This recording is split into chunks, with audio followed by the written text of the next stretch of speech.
E aí, pessoal, tudo bem?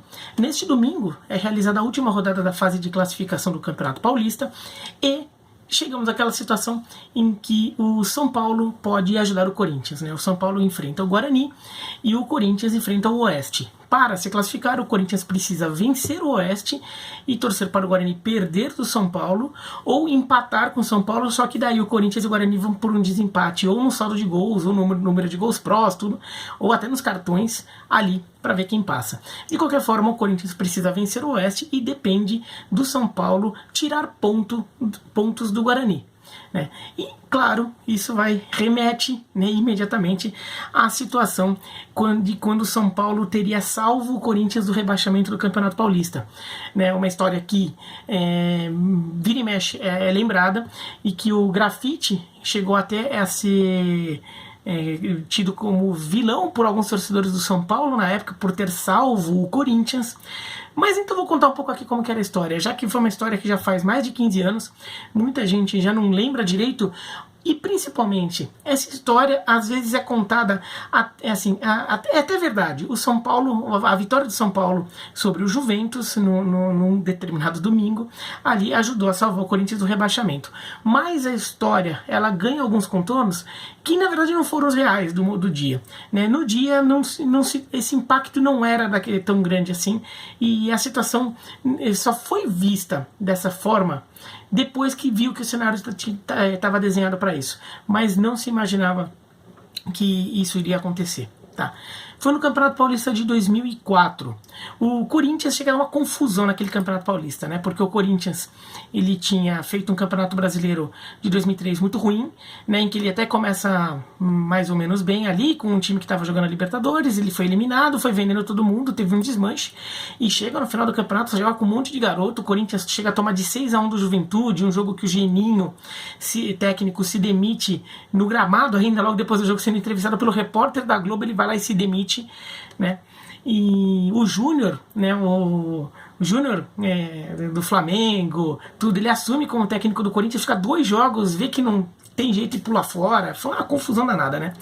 E o São Paulo estava no sentido contrário. O São Paulo estava começando a montar o time que viria a ser campeão do mundo em 2005, né? Então o time lá no segundo semestre de 2003 já fez um bom campeonato brasileiro, classificou para a Libertadores, contratou o Cuca de técnico e estava começando a montar uma base interessante para jogar Libertadores, que até foi semifinalista da Libertadores. Era um São Paulo forte e que era visto como o melhor time de São Paulo.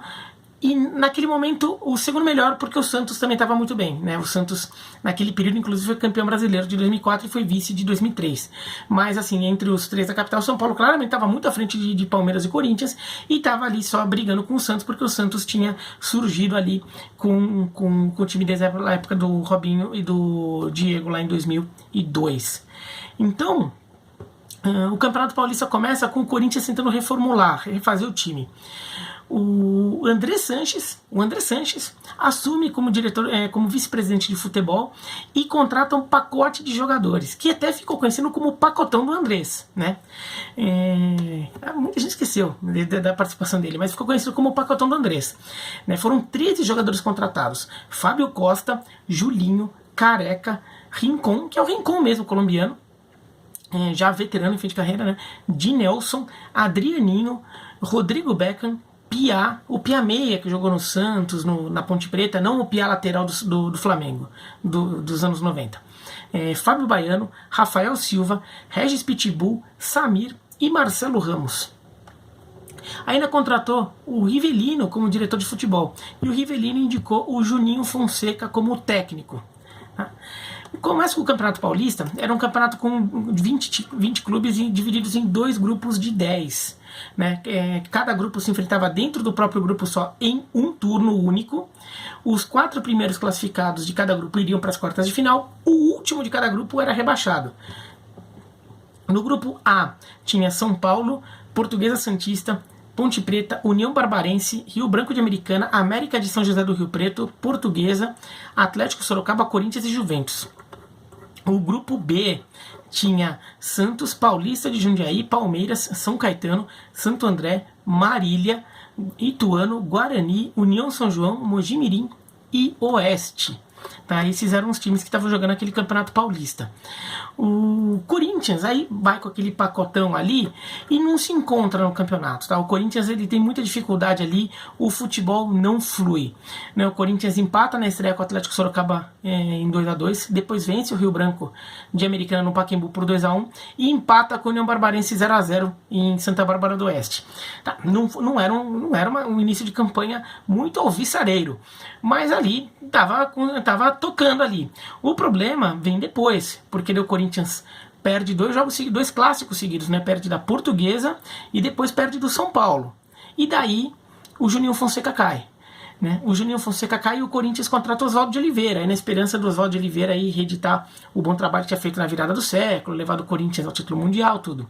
O Oswaldo estreia numa partida contra o Juventus, uma partida que no final das contas, naquele momento não era visto como se pudesse ser uma partida tão decisiva assim, né? Mas era visto só, na verdade, como a estreia do novo técnico do Corinthians, que podia dar uma nova cara para esse time ali, né? O Corinthians vence por 3-2 do Juventus no Pacaembu, mas foi um jogo bastante polêmico, porque o Juventus faz 2-0, já no segundo tempo faz 2-0, com 2 gols do Wellington Paulista. Isso, o Wellington Paulista faz 2 gols para o Juventus. Daí o Corinthians diminui com um gol de pênalti, que foi um gol de pênalti bem inventado ali. Foi um cruzamento na área que o Gil cai, o Gil atacante, Gil, né, cai, e o juiz marca um pênalti como se ele tivesse sido derrubado pelo jogador do Juventus, e os replays mostraram que não aconteceu nada. O Coelho converte o pênalti, o Coelho que agora é técnico da base do Corinthians. Depois o Corinthians reage, ainda empata e depois vira o jogo. Podia ser, nossa, o Corinthians agora deu uma renascida, agora vai, tudo bem, faltam 3 jogos ali, o resto da tabela do Corinthians tinha Ponte Preta, América de Rio Preto, Portuguesa, Santista, dava pra garantir ali classificação mesmo com o time jogando muito mal. Só que o Corinthians perde da Ponte Preta e na penúltima rodada perde do América de Rio Preto, tomando um gol no finalzinho. E com essa derrota para o América de Rio Preto, o Corinthians chega na última rodada já sem chances de se classificar. Aquele resultado matou a chance de classificação do Corinthians. E pior, pela combinação, o Corinthians caiu para a penúltima posição do grupo. Né? Então, o risco de rebaixamento, que não se via muito, não era considerado algo muito preocupante, passou a existir. Porque naquela rodada, por exemplo, o Atlético Sorocaba ganhou da Ponte Preta, por exemplo, o Atlético Sorocaba passou o Corinthians, né? O Rio Branco de Americana ganhou da Portuguesa, então o Rio Branco de Americana também passou o Corinthians, quer dizer, o Corinthians estava no meio do grupo ali, no meio do bololô, acabou na penúltima rodada ficando para trás, então ele ficou sem chance de classificação, por uma questão lá de, assim, que até poderia chegar na pontuação do 4º colocado, só que como tinha confronto direto, algum time acabaria passando. E ainda tinha uma chance de cair. Na última rodada, chega com São Paulo com 22 pontos, e o São Paulo estava voando. O São Paulo tinha feito 8 jogos com 7 vitórias e um empate com a Ponte Preta. São Paulo com 22 pontos, Ponte Preta com 13, Portuguesa Santista com 12, América de Rio Preto com 11, União Barbarense com 10, Rio Branco de Americana com 9, Portuguesa com 9, Atlético Sorocaba também com 9, Corinthians 8, Juventus 6.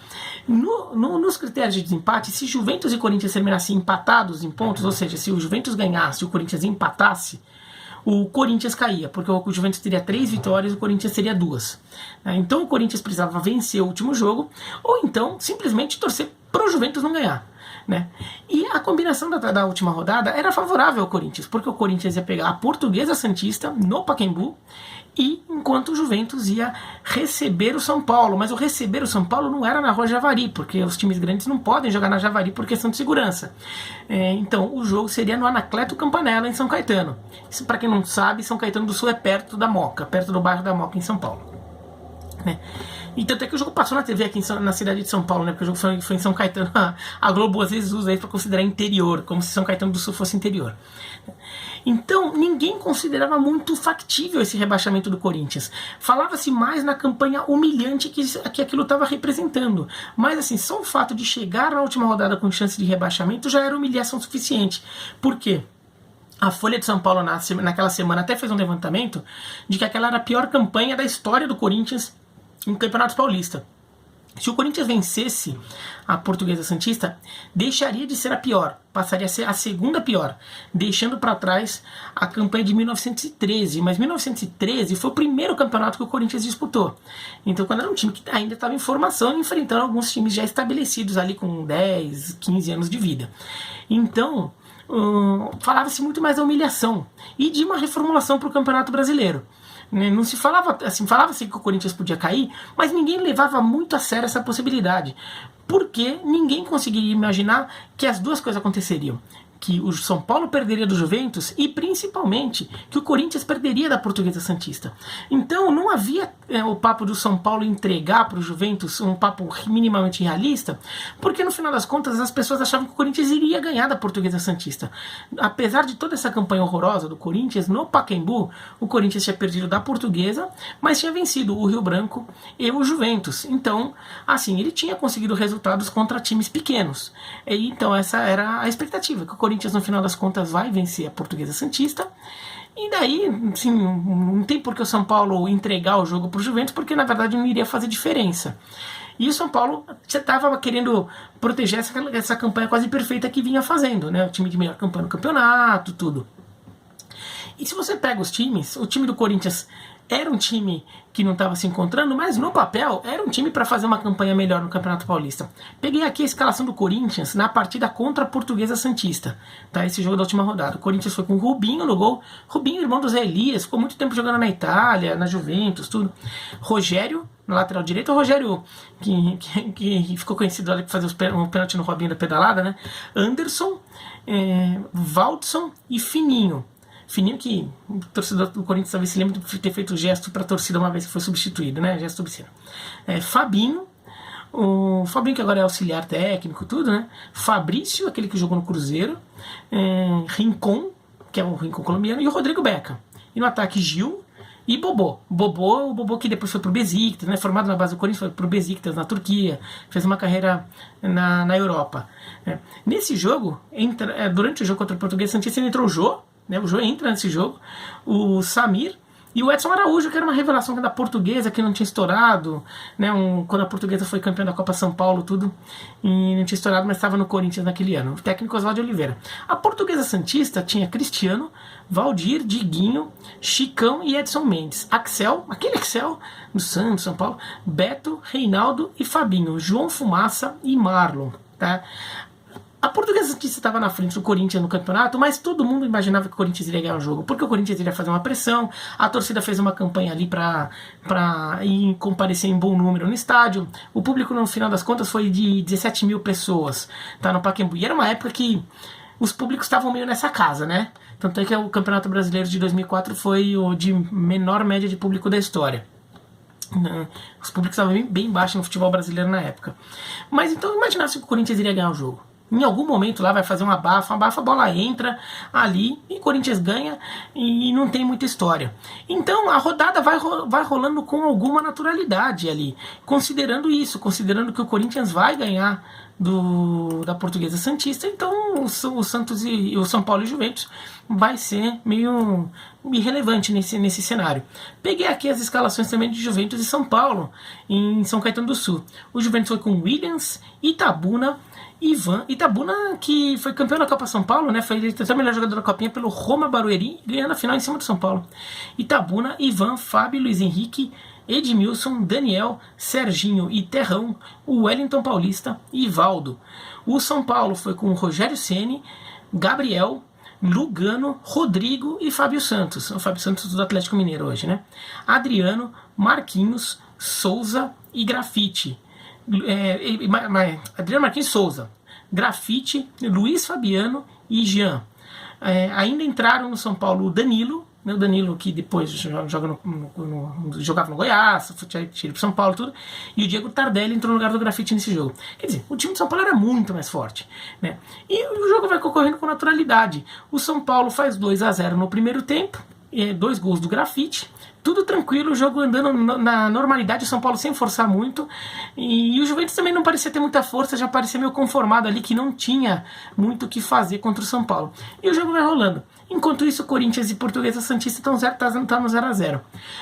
Aos 12 minutos do segundo tempo, o Juventus faz um gol, né, diminui contra o São Paulo, um gol do Terrão, mas o jogo vai ficando ali, o Juventus não pressiona, o São Paulo controla o jogo e vai acontecendo.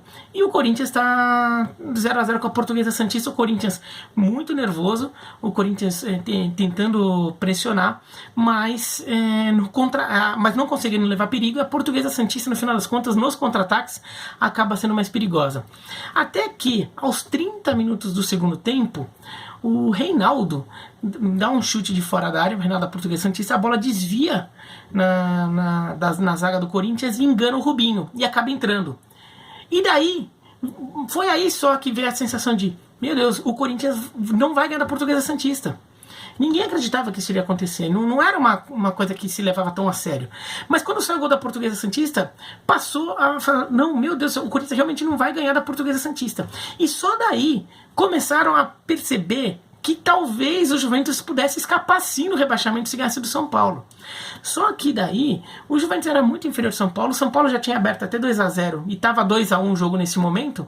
Quer dizer, se o São Paulo perdesse o jogo, ia ficar muito evidente que uma entrega ali, que o São Paulo teria feito algo proposital para sacanear, porque era incompatível com a situação do jogo o São Paulo tomar uma virada naquele momento. Não havia o que rolava naquela partida, não havia nenhuma brecha para acreditar que aquilo fosse viável, né? Então, e não teve essa coisa de que o Corinthians estava caindo e o Grafite foi lá e salvou. Na verdade, o Grafite salvou o Corinthians antes do Corinthians precisar, né? O Corinthians começou a precisar do resultado quando a situação em São Caetano do Sul já estava encaminhada para a vitória do São Paulo. E daí que o Corinthians toma o gol da Portuguesa Santista. No final das contas, o Corinthians perde mesmo da Santista.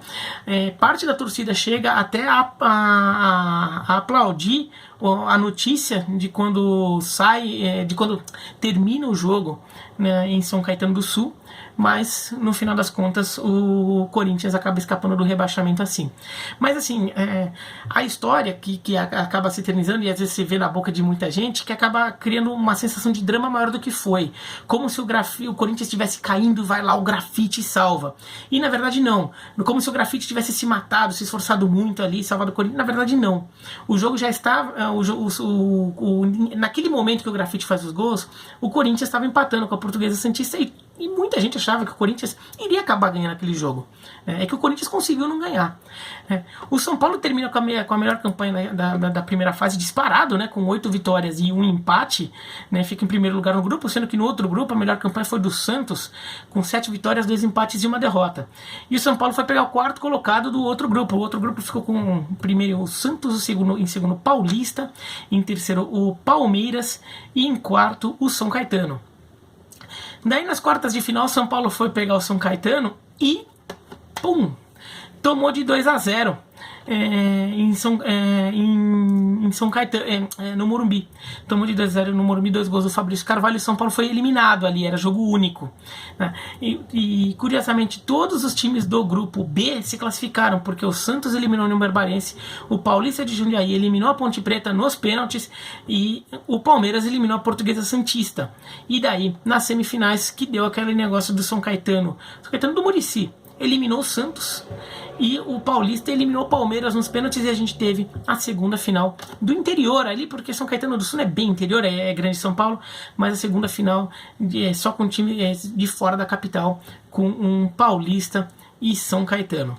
Tá bom? Mas essa história ali do Campeonato Paulista de 2004, o campeonato em que o São Paulo salva o Corinthians do rebaixamento, uma história que é real, mas assim, que às vezes é contada com um pouquinho de tempero extra ali, que faz criar uma dramatização que não foi exatamente desse jeito, o que acabou até criando problemas pro Grafite, que ali acabou sendo visto por alguns torcedores mais radicais do São Paulo até como alguém que tinha salvado o Corinthians, chegou-se até a ver um tipo de hostilidade com ele em alguns momentos, tudo. Uma coisa completamente injusta ali, porque o que ele fez naquele momento não tinha menor, não tinha aquela conotação ali que se imaginou. Tá bom?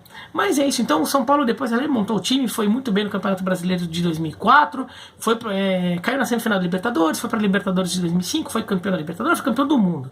E o Corinthians ali deu início a uma limpa, contratou o Tite, que deu uma limpa nesse elenco, fez um time só com molecada, que até terminou bem o Campeonato Brasileiro de 2004, mas daí foi campeão em 2005 após a chegada da MSI, mas isso daí é assunto para outro vídeo, tá bom? E é assunto mesmo para outro vídeo, hein? Esse negócio da máfia do apito aí, dá pano pra manga ali, é um assunto que vale uma explicação legal, tá bom? Se gostou do vídeo, dá joinha, não gostou, dá um...